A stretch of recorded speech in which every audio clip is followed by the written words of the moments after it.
Hey, what up, world? So Avery Bradley, whenever he signed at the beginning of the season with the Lakers here for 2019 to 2020, I was excited about that pickup. Avery Bradley is a great combo guard, defensive-minded shooting guard, point guard per se, more of a shooting guard type style. We found out the news yesterday that he's not going to resume with the Los Angeles Lakers to go to Orlando, Florida to play in the bubble season, let alone the playoffs. And he was a great fit when it came to the starting lineup for the Los Angeles Lakers. Kind of play like a Marcus Smart type role, somewhat of a Patrick Beverly in the mix. And we're really focusing on looking at if they're going to play the Clippers in the playoffs, how does that going to, swingle anyone's vote of who's going to win that series?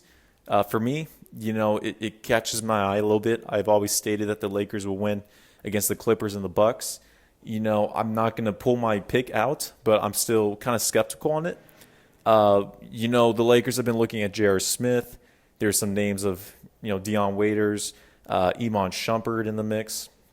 I think Shumpert would play pretty much the same position and role as Avery Bradley when it comes to being a replacement on the team. I think he would fit perfectly. He is a little taller, though, and finals and playoff experience. J.R. Smith can be a bonehead. He can dribble the ball. So this is really going to put LeBron James 100% handling the ball, which I'm not too crazy about. I'm fine with LeBron doing it 80, 85%, but Avery Bradley would take on the other 15. But with J.R. Smith, he's never going to do that. But yeah, I would really want the Lakers to pull Iman Shumpert. I think he fits the best to replace him. But let's see what these cats have to say about this and support give my Avery take. Bradley. He's got a 6-year-old son with some respiratory issues. I think any parent in his position that is being essentially, you have to choose, am I away from my son for 3 months? He probably can't even go with him to the bubble once the first round is over. I totally get all of Avery Bradley's social justice work aside, why, given his family health situation, he's not going to play. But on the court, this is a big deal for the Lakers. Avery Bradley's counting stats are not wildly impressive. He's around 8 points a game. But he was brought in for a very specific reason, which is his perimeter defense, most notably his defense of the opposing team's point guard, was a big area of weakness for the Lakers on paper headed into the season, and he filled that void. He was healthy for the most part this year. He was top 5 perimeter defender in the league as far as field goal percentage against, allowing opposing guards to only shoot around 40%. And now the question is, how do the Lakers fill that void? Not just on the roster, as you alluded to, my pal J.R. Smith probably gets signed, but in the starting lineup.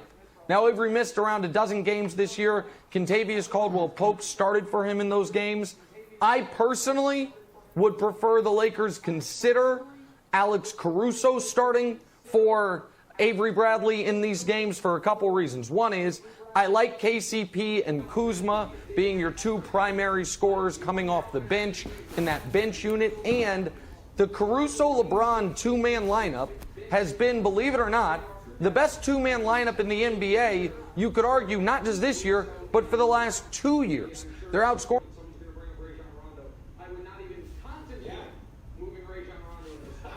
Listen, I didn't know about that stat whenever it comes to Caruso and LeBron being one of the best duos in the NBA. Not duos, but based on their PER when it comes together playing on the court. Listen, whenever it comes to the Lakers, I've never been a fan of LeBron at the quote-unquote point guard position. I've always wanted a starting lineup at the beginning of the season to be Rondo at the point guard position, Danny Green, LeBron, AD, and JaVale. Their front court said beautifully. AD at the 4 is a perfect position for him. Because AD doesn't like to get tougher. He's more of a craftier skill player to show his offensive game and defensive as well, but not centered as the number 5. Number 5, you have JaVale. Perfect front court duo together, the Twin Towers. LeBron at the 3, he's played that pretty much his whole position of his whole career. He's perfect right there. Danny Green's a perfect 2 guard. I like Rondo starting. You can start Rondo for the first 5 minutes and you don't have to play him the rest of the half. Bring him in the second half, the first 5 minutes, and then stop it. Because he fits more in the starting lineup as well as just coming off the bench. That's where Rondo is. He's a veteran leader. He can bring up the ball, make plays. LeBron can play more of the 3. as well as that. And then you can focus Rondo to make him a defender when it comes to other point guards or shooting guards. I know Rondo's not mentioned as one of the best defensive guards in the game. You know, his mindset isn't really there. You can test it out for a couple games. With Alex Caruso, Caruso's more of a hype man off the bench and Energizer Bunny when it comes to it. You can try that out with him and LeBron, but I don't see it as a championship contending starting lineup if you have Caruso instead of Avery Bradley. And Caruso likes to show off his offensive game more than his defensive within this time. So I would actually go for Rondo there. But if they're looking to sign somebody, I think you can bring in Iman Shumpert. He can pretty much play the same role as Avery Bradley if you want to keep it. But that's what I think the Lakers' next plan of action needs to be. Yeah, well, I'm very confident in playoff Rondo, of course. We'll get into that a little bit later. I'm also oddly confident in J.R. Smith, and at first I was worried, but the timeout factor is still sort of the elephant in the room. Nick, he only played 14 games since that timeout. Right? He calls a timeout, they lose the next 3 games, he plays 11 games, and that's a wrap on J.R. We haven't seen him since. So part of me was thinking, like, oh, is there sort of like this, like, pressure with J.R.? Is he stressed out about it? But then I saw, oddly, Kevin Hart and JR sitting in the cold tub talking about the infamous timeout, and it put my mind at ease. You know, the narrative is that he blew a game and he's laughing about it. So I think he can get into the playoffs this year and be like, look, the worst thing possible already happened to me and I'm laughing about it and all is well.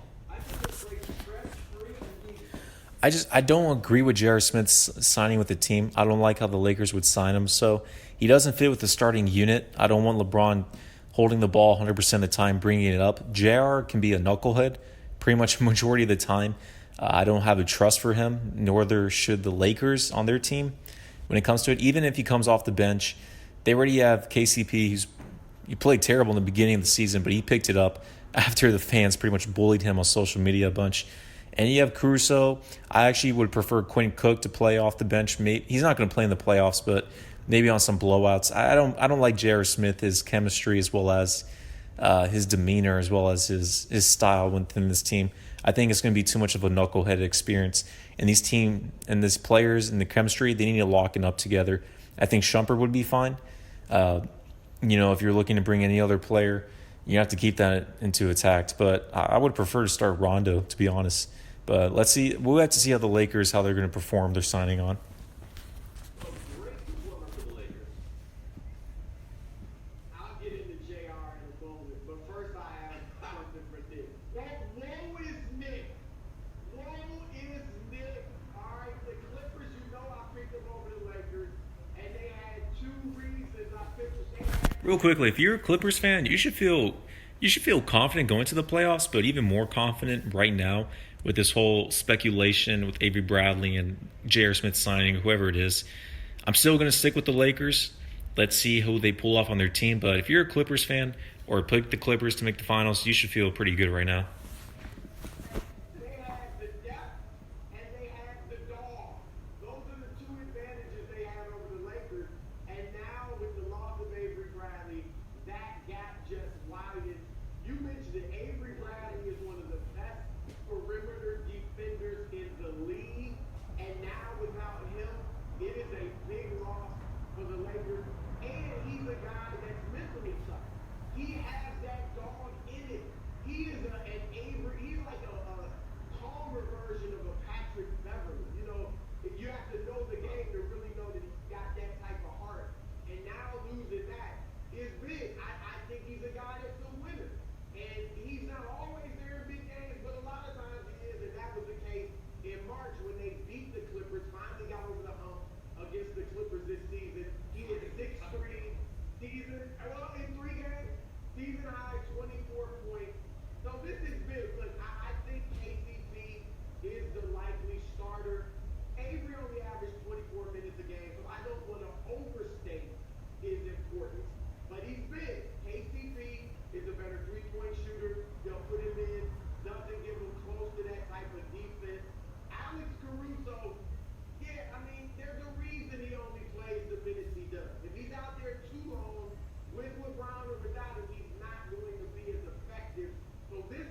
would say an older, rustier version of kind of like a Nick Young. He's in that same class, knuckleheads.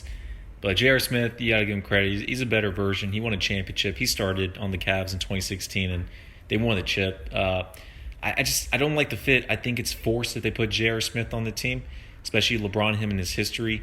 I think Iman Shumpert is the best fit when it comes to replacing the role for Avery Bradley, to be honest.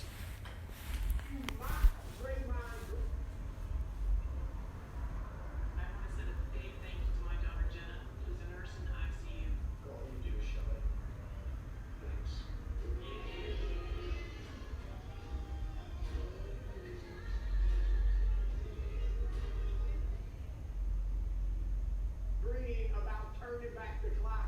Oh, he's going back to 2016. That was 4 years ago. I don't remember JR hitting the three-pointer since 2016. So come on, Nick. If you're holstering JR Smith, you're in trouble. I know you may golf with him or whatever you guys do. I don't but he's not the answer. He's not the answer. I was about to give Broussard so much credit because he actually shockingly made one truly lucid point. But quickly, the JR, you keep saying since 2016. In 2018, prior to the infamous non-timeout, he was a solid playoff performer for a Cavs team that, aside from LeBron, especially because Kevin Love got dinged up in that playoff run, had no legitimate rotation players aside from JR, Jeff Green, and Kevin Love.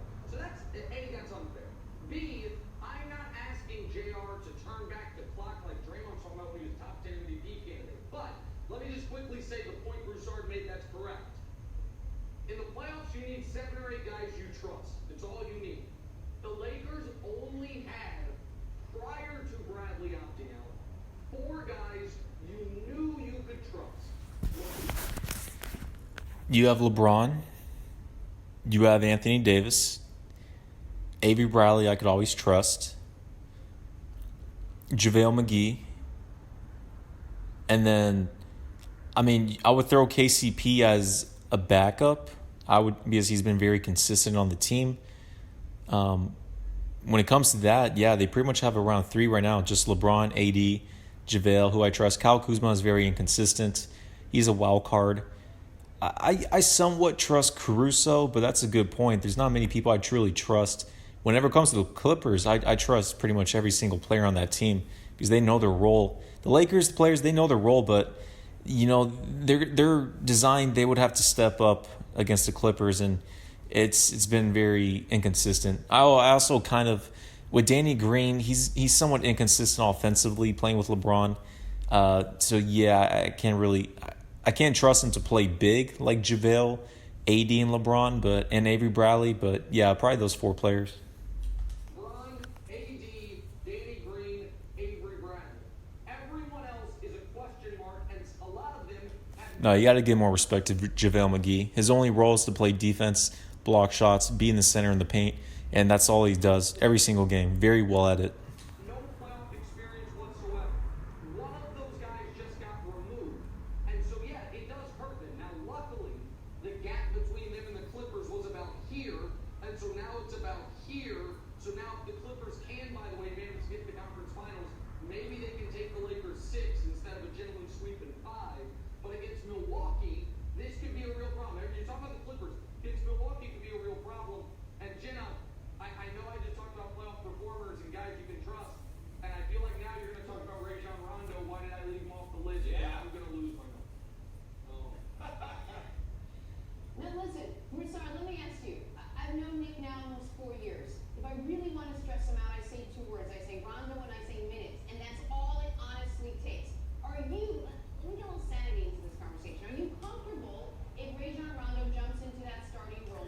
Yeah, I'm comfortable with that because here's the thing, Cats. LeBron wants to play the point guard position. So if Rondo's playing with him, then Rondo has to play off the guard and not bring up the ball. Rondo's flow, his whole resume, what he's made of is always being a point guard, a leader on the team. If you put him on the bench, Rondo's not a bench player. LeBron has to be a starter on your team like Chris Paul, initiate the offense. Chris Paul, of course, is better as an all-star, but Rajon Rondo's in that same class and tier per se, that style. So listen, and this is what I'm going to say again. I like whenever LeBron James, and also I've said this with Ben Simmons, take him away from a point guard, move him to a 3. They can be a point forward from time to time. They can share that with Rondo, but Rondo needs to be that true point guard veteran to initiate the offense. If you have a starting lineup of Rondo, Danny Green, LeBron, AD, JaVale McGee, that's a championship starting 5.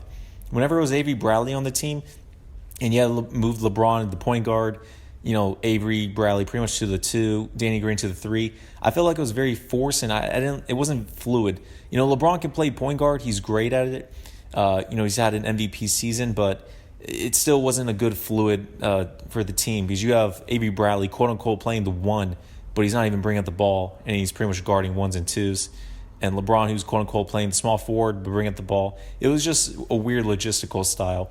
I think if they actually go back to LeBron playing small forward, Rondo at the 1, I think the team will play a lot better. That's just me personally. Now he gets 4 minutes because I know where Nick is with this. I don't know about the starting role, but it's not a great match with LeBron on paper because we know Rondo's not much of a shooter. However, there is this phenomenon called playoff Rondo, and it is undeniable that he has been better in the playoffs. He's downright great in the playoffs. Yeah, it's a difference between the regular season and the playoffs. Rondo is a veteran. He's won a championship. He's been to many playoff series. He knows how to win. He knows how to be like that Chris Paul player who wants to win, who's that true point guard for your team. So he's going to take the playoffs more seriously. I would actually prefer, again, starting Rondo at the 1, moving LeBron to the 3. If they're going to keep LeBron at the quote-unquote point guard position, then you have to bring in like an Iman Shumpert to play the Avery Bradley role. I don't know with LeBron. I think LeBron's too stubborn, and he loves the ball in his hands, so they may have to go with the Iman Shumpert role. But but then again, underrated coach is Frank Vogel. He's been very underrated for the team. He can be a pushover and tell you what's up. I think Frank Vogel would actually go against LeBron if that's the case. But who knows? We'll see. You remember, now I know it's going way back, but in Boston, he had some absolutely historic performances alongside the Big Three. So I think Rondo here and there can have some big moments and even big games in the playoffs. But yeah, overall, I don't want to put all my confidence in Rondo being able to fill this spot for Avery Bradley. Look, playoff Rondo's a real thing, Nick, and I think we should be happy about it. Like, it's a difference between, I know you think, like, well, it's regular season Rondo and playoff Rondo. This is perfect. Look at it, points per game, 10 to 14, assists, 8 to 9, PER goes up to 18.3, and I know you're going to be like, oh, Wilds, no, he's 30-something years old now. This is including old Celtic stats. Not true. When he was playing with the Pelicans just 2 years ago, he's averaged 12 assists a game, led all playoff performers. So I know I would be, Nick, I think playoff Rondo is akin to first things first, Nick. Regular season Rondo is like Zoom, Nick. Hair, your hair is messed up. You're walking your dog outside. It feels like the same thing. You're talking to a video camera. But now it's playoff Rondo is just like first things first, Nick. You guys are actually like right there together. All right, I'll be quick here. Listen, here's the deal. Since 2012, okay, there's been one playoff season where Rondo played more than 2 playoff games. Since in the last 8 years, there's been one instance where we've seen playoff Rondo for more than 2 games in the playoffs because he got hurt the other 2 times they made the postseason. And yes, 2 years ago with the Pelicans, he was quite good. If we are basing it all off that rather than the 2 years he's been with the Lakers, where he has been their single worst performer. Everyone talks about, the leadership and the mentoring and the way he helps. Listen, because LeBron James wants Rondo to play a way that Rondo's not supposed to play. Rondo is supposed to be a point guard, a starting point guard for your team who initiates the offense. But LeBron, he wants the ball in his hands. LeBron wants to be a point guard so bad. And, LeBron could do it. He did in 2018 with the Cavaliers who made the finals.